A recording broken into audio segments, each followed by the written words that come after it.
और तमाम प्रदेश कमेटी के, जिला कमेटी के, हमारे दिल्ली से आए मेरी पार्टी के महासचिव श्री शिवाकांत गोरखपुरी जी,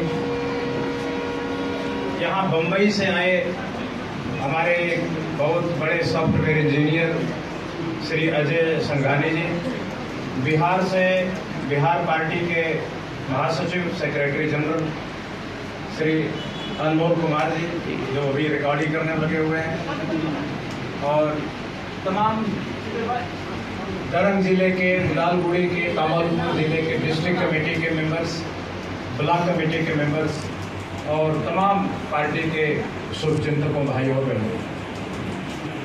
और मुझे पता चली कि आप काफ़ी निराश हैं कि आप चुनाव नहीं जीत पाए, और उदालगुड़ी से 12,000 वोट मिला, कितना मिला?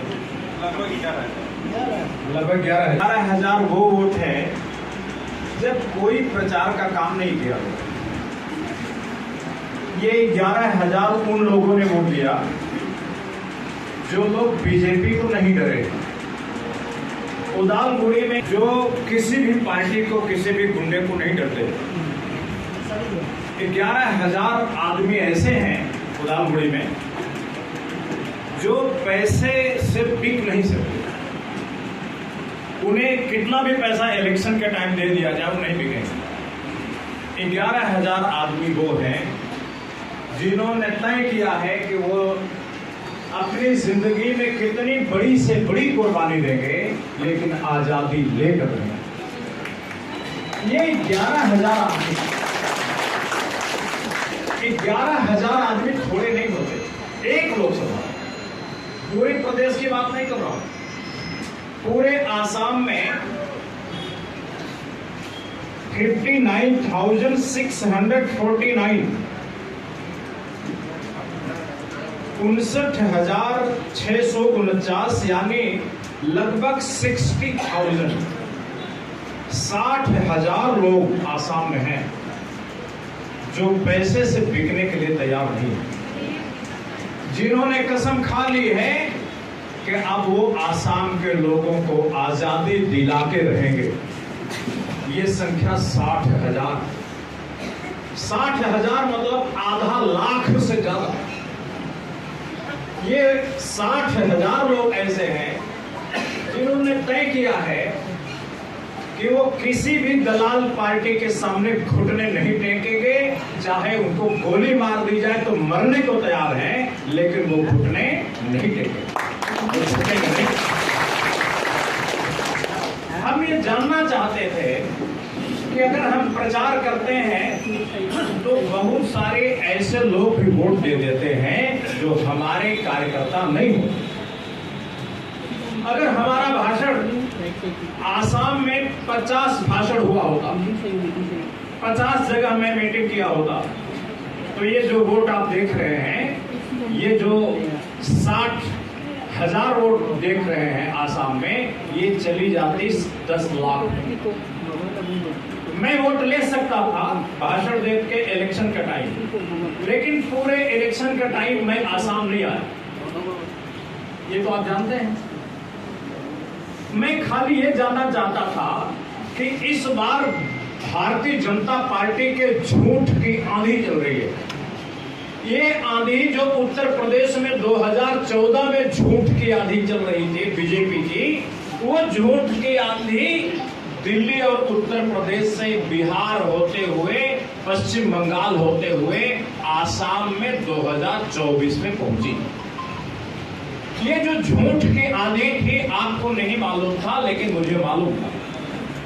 मुझे पता था कि इस बार बीजेपी इतना झूठ बोलेगी, इतना झूठ बोलेगी कि लोग अपने बाप को बाप कहना बंद कर देंगे और अपनी माँ को माँ मानना बंद कर देंगे, उनकी बात पर भरोसा कर ले। ये मैं जानता था, इसलिए तय किया कि इस बार ये पता चलेगा कि जब प्रचार नहीं किया जाएगा, जब मेरे भाषण नहीं होंगे, जब मेरी सभा नहीं होगी, तब ये पता चलेगा कि आसाम में जान देने वालों हमारे वोट कार्यकर्ताओं की संख्या कितनी। इस बार जो वोट मिली है ये वोटरों की वोट नहीं है। इस बार जो वोट मिली है वो कुर्बानी देने वालों की वोट है। और ये जो जिस पार्टी में 60,000 कुर्बानी देने वाले लोग हों, वो पार्टी कोई साधारण पार्टी नहीं है। जाके पता करिए, ममता बनर्जी की पार्टी में इतने आदमी कुर्बानी देने वाले नहीं हैं।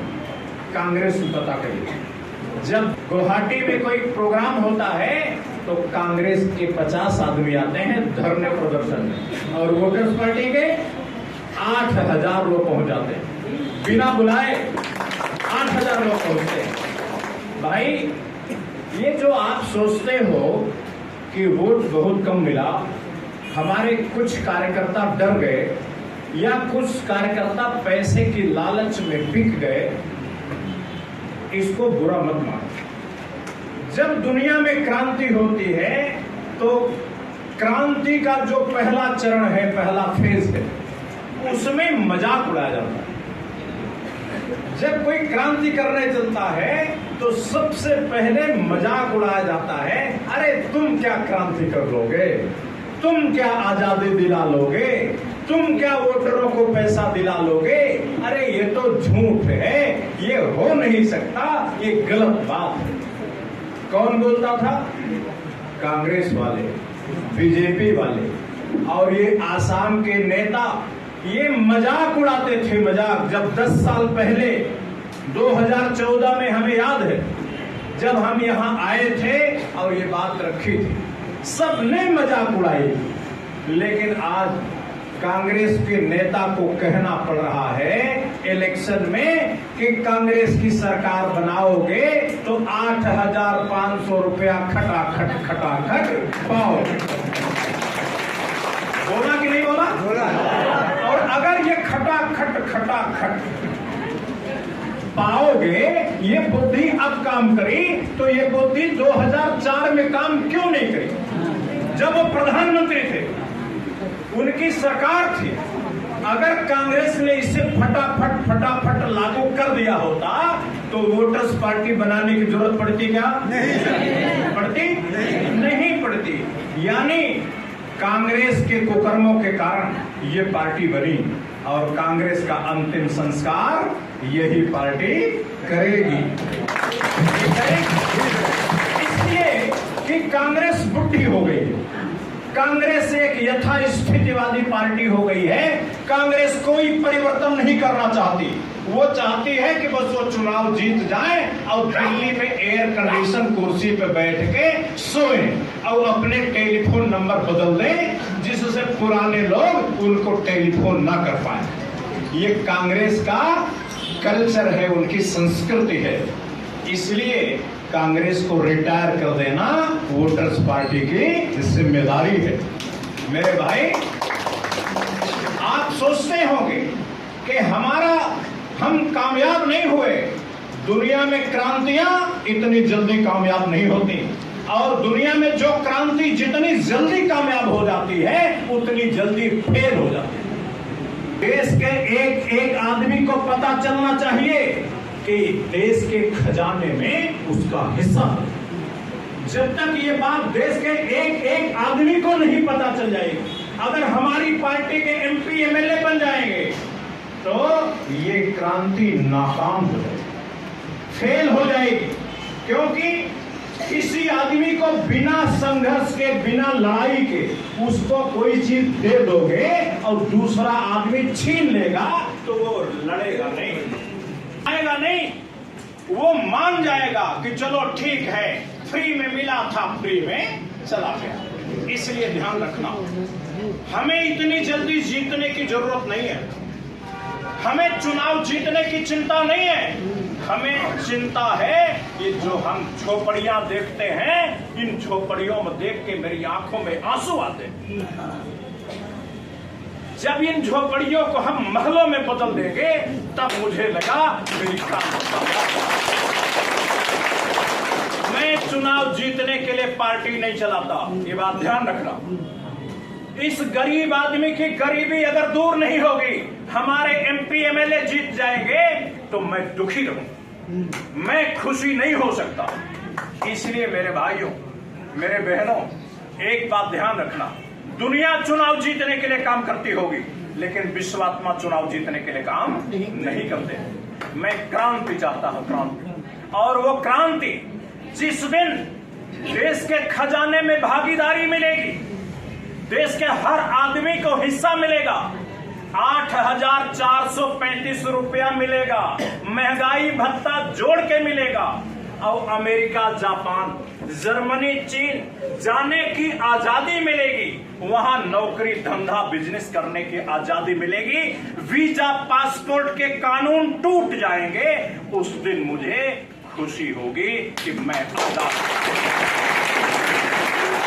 इसलिए ये मत समझना कि ये चुनाव आया था और हम नाकाम हो गए, अब रोते रोते जाके घर में बैठे, अब तो कुछ नहीं हो सकता। वास्तव में हम पहला चरण जीत गए, हमारी मजाक उड़ाना बंद हो गया। अब हर देश का हर आदमी मानता है कि वोटर्स पार्टी ने जो आवाज आज के 10 साल पहले उठाया था, वही जनता की असली आवाज है, ये हर आदमी मानता है। कांग्रेस को बोलना पड़ा कि 8,500 रुपया खटाखट मिलेगा, और बीजेपी के प्रधानमंत्री को 10 लाख करोड़ रुपया लोगों के खाते में डालना पड़ा। 10 लाख करोड़ रुपया जानते हो कितनी बड़ी रकम होती है? भारत सरकार के बजट का 1/4 हिस्सा, 1/4। 10 लाख करोड़ रुपया इतनी ज्यादा है कि बांग्लादेश की सरकार का बजट ही नहीं है। 10 लाख करोड़ में नेपाल और भूटान सरकार 10 साल राज करेंगे। इतना पैसा डायरेक्ट लोगों के खाते में भारतीय जनता पार्टी की सरकार को भेजना पड़ा। ये हमारी जीत है, ये हमारी जीत है। जब हमारा एक एमपी नहीं जीता, हमारा एक एमएलए नहीं जीता, अब हम 10 लाख करोड़ रुपया सरकार के खजाने से निकाल के जनता के खाते में डाल दिए हैं। ये हमारी जीत। मेरे भाइयों, ध्यान रखना, हम जीत के दूसरे चरण में आ गए। हमारा मजाक उड़ाना बंद हो गया। अब उत्तर प्रदेश में हमारा मजाक नहीं उड़ाया जाता, अब दिल्ली में हमारा मजाक नहीं उड़ाया जाता, अब आसाम में हमारा मजाक नहीं उड़ाया जाता। अब सब जानते हैं कि गरीब क्रांति करने जा रहा है, अब किसान मजदूर क्रांति करने जा रहा है। ये क्रांति करने वाली पार्टी है, ये चुनाव जीतने वाले दलालों की पार्टी नहीं है। ये बात ध्यान रखना मेरे भाई। आज जो हमारे भाई बहन डर गए, आने वाले दिन में वो हिम्मत करके खड़े होंगे। जब आसाम में 60,000 आदमी कुर्बानी के लिए तैयार हो सकता है, तो आने वाले दिन में इस देश का, प्रदेश का ज्यादातर आदमी कुर्बानी के लिए तैयार होगा। मैं मानता हूं कि अगर हमारे पार्टी में कुछ लोग डरे, हमारी पार्टी में कुछ लोग पैसे से बिक गए, हट गए, तो ये उनकी कमी नहीं है, वो मेरी कमी है, मेरी तपस्या की कमी है। मैं अपनी तपस्या बढ़ाऊंगा, लेकिन उनको इल्जाम नहीं लगाऊंगा, कभी नहीं लगाऊंगा।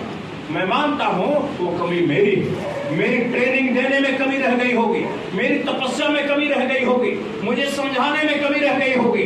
मैं वो काम आगे भी जारी रखूंगा। मैं हारने वाला और थकने वाला नहीं हूं। मेरे भाइयों, आज मुस्लिम समाज को गुमराह किया गया, मुसलमानों में डर पैदा की गई कि अगर भारतीय जनता पार्टी की सरकार आ जाएगी तो तुम्हें मार दिया जाएगा। इसलिए तुम उस पार्टी को वोट दो जो भारतीय जनता पार्टी के खिलाफ सबसे मजबूत पार्टी हो। भारतीय जनता पार्टी के डर दिखा करके मुसलमानों की वोट कांग्रेस की झोली में डाल दी गई, कांग्रेस की झोली में डाली गई, और यही कांग्रेस मुसलमानों को बर्बाद करने का कारण थी। ये आप जानते हैं, वो शाहबानो केस जहां मुसलमानों के सामने आत्मसमर्पण किया था कांग्रेस ने, वहीं से भारतीय जनता पार्टी बढ़नी शुरू हुई थी। आज वही कांग्रेस को फिर से मुसलमान वोट देने जा रहे हैं, जिस कांग्रेस ने मुसलमानों को बर्बाद किया था। ये अगर अपनी पैरों में कुल्हाड़ी मारेंगे तो दूसरा कोई बचाने वाला नहीं है। बोडो समाज को गुमराह किया गया, झूठ बोला गया। बोडो समाज को एक बार वोट दिया गया कि अगर तुमने बोडो पार्टी को वोट दिया तो तुम्हारे हर परिवार में 2-2 लोगों को नौकरी मिल जाएगी। मिल गई नौकरी? नहीं मिली ना। नेता झूठ बोलता है, मैं आपको बार बार बोलता हूं, नेता झूठ बोलता है। केवल दुनिया में वोटर्स पार्टी इंटरनेशनल है जो झूठ पर रोक लगाए हुए है। बाकी सारी पार्टियां झूठ का व्यापार कर रही हैं। वो बोले, एक चुनाव में बोले कि मैं 15 लाख दूंगा भाइयों बहनों, मिल गया 15 लाख? नहीं मिला। आपने उनको फिर से वोट दिया, आपने फिर से वोट दिया। फिर उन्हीं के छोटे भाई ने कहा कि अगर मेरी सरकार कोकराझार में बनाओगे तो क्या करूंगा, 2-2 आदमी को हर परिवार में नौकरी दूंगा। मिल गई नौकरी? नहीं मिली। तब भी झूठे लोगों का साथ देते हो, तब भी झूठे लोग। अगर झूठा नेता तुम्हारा होगा तो तुम्हारी जीन्स खराब हो जाएगा, तुम्हारे बच्चे आने वाले झूठे हो जाएंगे। जैसा नेता होता है वैसे बच्चा तुम्हारे घर में पैदा होगा। ध्यान रखना, तुम जिस आदमी को नेता पसंद करते हो वैसा ही आदमी तुम्हारे घर में जन्म लेगा। अगर झूठे आदमी को, अपराधी आदमी को, चोर आदमी को, बेईमान आदमी को नेता मानोगे, उनको वोट दोगे तो तुम्हारे घर में चोर पैदा होगा, तुम्हारे घर में बेईमान पैदा होगा, तुम्हारे घर में झूठा पैदा होगा। इसका असर है भाई, कनेक्शन है, इसका कनेक्शन है। आज आप अपनी छाती पर हाथ रख के पूछिए, जब से वोटर्स पार्टी से जुड़े हो आपके परिवार उन्नति पे गया कि नहीं गया? 10 साल पहले कहां थे और आज 10 साल बाद कहां हो? बिना चुनाव जीते आपका परिवार उन्नति की ओर आगे बढ़ रहा है। क्यों? आपकी संगत सही है, आप सही जगह पे हो। एक अच्छे आदमी को, आदर्श आदमी को अपना लीडर मानोगे, आदर्श मानोगे, उसका फोटो अपने मकान में टांगोगे तो वैसा ही बच्चे घर में पैदा होंगे।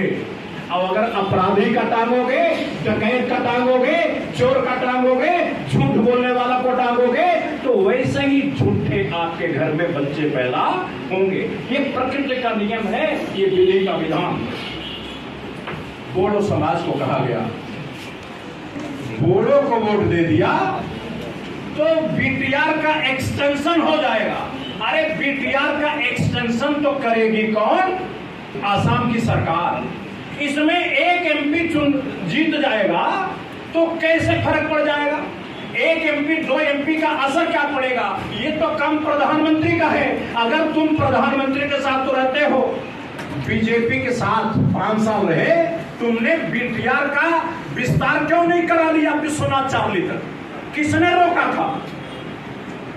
प्रधानमंत्री तैयार है। और अगर मर्द हो, हिम्मत है, अगर बीटीआर को विस्तार करना है तो प्रधानमंत्री, बीजेपी की सरकार पहले भी थी, तुमने बढ़ाया क्यों नहीं? बढ़ाना चाहिए था। अब किस बात का इंतजार कर रहे हो कि चुनाव जीतोगे तब बढ़ाओगे? चुनाव तो तुम पहले से जीते थे, क्यों नहीं बढ़ाया? फिर झूठ। ये वोट मांगने की बात नहीं है। और अगर 8,000 देने की बात, 8,000 देने की बात राहुल गांधी खटाखट बोल सकते हैं तो ये बोडो पार्टी वाले फटाफट क्यों नहीं बोलते? क्यों नहीं बोलते? उनके मुंह में दही जमाई है क्या? राहुल गांधी से ज्यादा बुद्धिमान है क्या? विश्वात्मा से ज्यादा बुद्धिमान है क्या बोडो नेता? है नहीं है। तो अगर वो 8,000 की बात राहुल गांधी के मुंह से निकल सकती है लेकिन बोडो नेताओं के मुंह से नहीं निकल सकती, तो समझ लो ये बोडो नेता बीटीआर के दुश्मन है। दुश्मन, ये दोस्त नहीं है, दुश्मन है। ये चाहते हैं बोडो नेता अरबपति करोड़पति हो जाए, सिंगापुर में, लंदन में मकान बनाए, होटल बनाए और बीटीआर का आदमी जानवर की तरह मरे। और जैसे जानवरों के जीवन की तकलीफ होती है वैसे ही तकलीफ में जिए। ये बोड़ो नेता नहीं चाहते कि बोड़ो का उद्धार हो, बोड़ो समाज आगे जाए। मैं कहता हूं अगर बोड़ो नेता आपका शुभ चिंतक है, बीटीआर का भला चाहता है, अच्छा चाहता है, तो वो खटाखट 8,000 रुपया बोलेगा जरूर। अब नहीं बोलता तो वो बोड़ो नेता अपने परिवार के लिए काम कर रहा है, बीटीआर के लिए काम नहीं कर रहा है।